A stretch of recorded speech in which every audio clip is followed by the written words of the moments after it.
Yoho, apa kabar nakama semuanya? Semoga nakama semua selalu dalam keadaan yang sehat-sehat saja. Pada chapter sebelumnya, kita mendapatkan keempat emosi telah menjadi satu dan melahirkan iblis baru dengan sifat kebencian. Dan kita juga mendapatkan sikap memuakan dari iblis itu karena bersikap sebagai korban yang tertindas atau mudahnya sebagai korban yang playing victim. Jadi, bagaimanakah kelanjutannya? Baiklah, tanpa basa-basi lagi, langsung saja, mari kita mulai.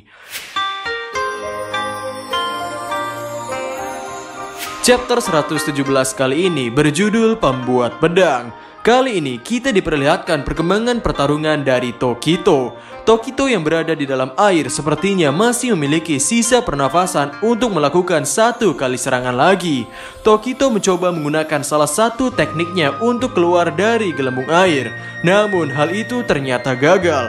Menurut Tokito, salah satu faktor ia tidak bisa menembus gelembung itu adalah karena pedangnya terkikis. Terlihat Tokito mulai menyerah. Ia mulai berterima kasih kepada Oyakata dalam pikirannya. Namun saat itu muncul bayangan Tanjiro yang berkata, "Kenapa kau begitu? Tidak ada yang tahu apa yang terjadi di masa depan." Namun Tokito merasa bahwa Tanjiro tidak pernah mengatakan hal itu sebelumnya.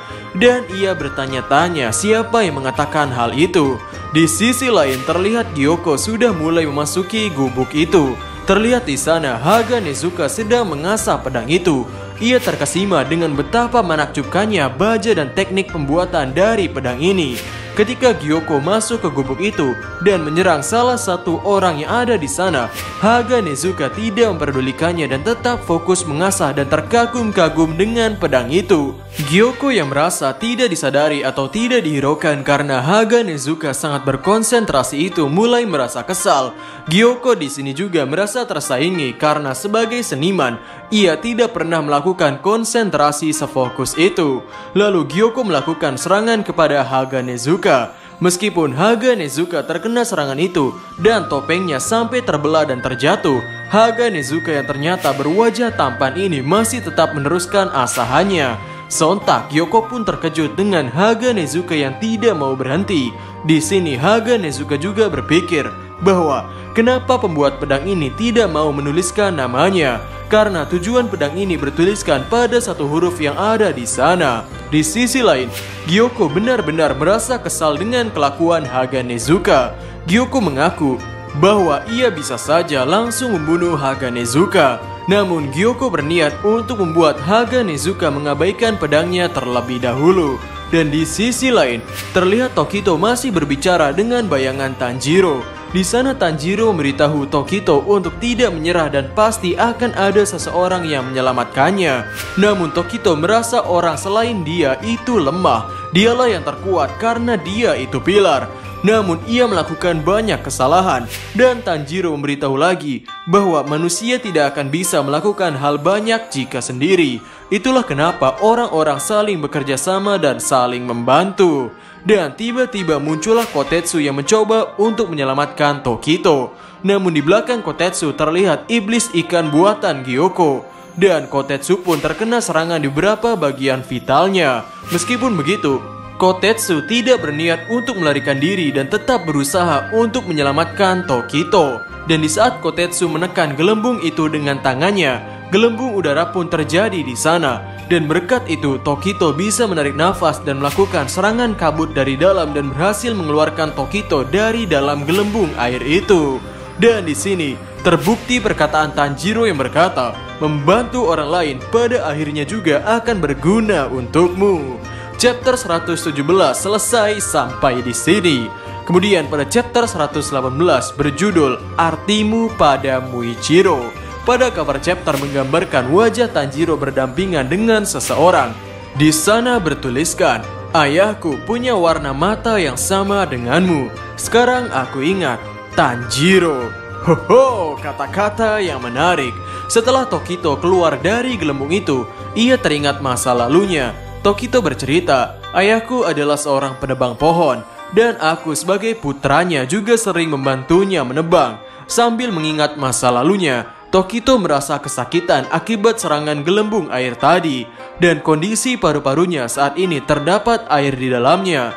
Kembali ke masa lalu, ibu Tokito saat itu terkena demam yang ternyata adalah penyakit bronkitis, dan hal itu membuatnya meninggal. Saat kondisi sedang ada badai, ayahku pergi untuk mencari tanaman obat, namun ia terjatuh dari tebing dan meninggal. Kedua orang tua Tokito sudah meninggal sejak ia berusia 10 tahun. Namun Tokito menyadari lagi bahwa ia mulai menjadi sendirian adalah mulai usia 11 tahun karena ia memiliki saudara kembar. Kakak Tokito bernama Yuichiro. Dia berkata, "Kasih sayang itu tidak berguna bagi manusia sebaik apapun perlakuanmu pada orang lain. Kau tidak akan mendapatkan balasan yang sama." Namun Tokito menjawab, "Tidak, berbuat baik juga akan berguna untukmu." Itu yang dikatakan oleh ayah. Namun Yuichiro terlihat tidak setuju dengan perbuatan ayahnya yang mencoba mencari tanaman obat untuk ibunya. Dan Yuichiro juga berpendapat kalau ayahnya tidak pergi pada saat ada badai, mungkin yang akan meninggal hanyalah ibunya saja. Mendengar hal ini, Tokito berteriak, "Jangan berkata begitu, kakak. Itu kejam sekali." Dan kakaknya Tokito menjawab, "Aku hanya bicara jujur. Kau berisik sekali. Kau bisa menarik perhatian babi hutan." Katamu pada Yuichiro berarti tidak untuk kata tidak berguna, tidak sempurna. Obrolan ini tidak berguna. Masa lalu tidak bisa berubah. Tokito mengaku bahwa kakaknya suka berbicara tanpa menyaring perkataannya. Tokito kecil yang hidup dengan kakaknya merasa seperti hidup dalam neraka. Ia merasa dibenci oleh kakaknya yang selalu bersikap dingin. Namun pada saat musim semi, datang seorang perempuan istri Oya Katasama, yaitu Amane-san. Yuichiro mengusir Amane-san dengan kata-kata kasarnya. Di sana Tokito berbicara pada kakaknya. "Wah, Amane-san bilang kita adalah keturunan ahli pedang. Dan sepertinya kita adalah orang-orang hebat yang bisa menggunakan nafas pertama. Hei, ayo jadi ahli pedang. Mari kita selamatkan orang-orang yang menderita karena iblis. Aku yakin kita bisa." Belum selesai Tokito menyelesaikan perkataannya, Yuichiro menghantamkan pisau sayurnya dengan keras dan mulai meneriakkan, "Kau pikir orang lemah yang bahkan tidak bisa memasak nasi bisa menjadi ahli pedang? Bisakah dia menolong seseorang? Berhenti omong kosong. Kau seperti ayah dan ibu. Kau terlalu optimis." Di sini Yuichiro merasa penyebab kematian ibu dan ayahnya adalah sifat seperti itu. Kakak Tokito di sini benar-benar marah dengan ide yang diutarakan oleh Tokito itu. Ia merasa bahwa yang bisa mereka lakukan hanyalah mati seperti anjing di luar sana karena mereka adalah putra ayah dan ibu. Dan Yuichiro juga mencurigai ada niatan buruk dari Amane-san yang hanya mau memanfaatkan mereka saja. Setelah kejadian itu, Tokito dan kakaknya menjadi berhenti berbicara, sedangkan Amane-san terus datang ke rumah mereka. Namun selalu diusir oleh kakaknya, bahkan sampai menyiramnya dengan air. Lalu musim panas selanjutnya datang. Kondisi saat itu mereka berdua masih sedang saling marah. Dan pada malam harinya ketika mereka berdua sedang tidur, datanglah sosok iblis. Iblis itu menyerang memotong tangan Yuichiro. Tokito yang melihat kejadian itu mulai merasakan ada yang bergejolak dari dalam tubuhnya.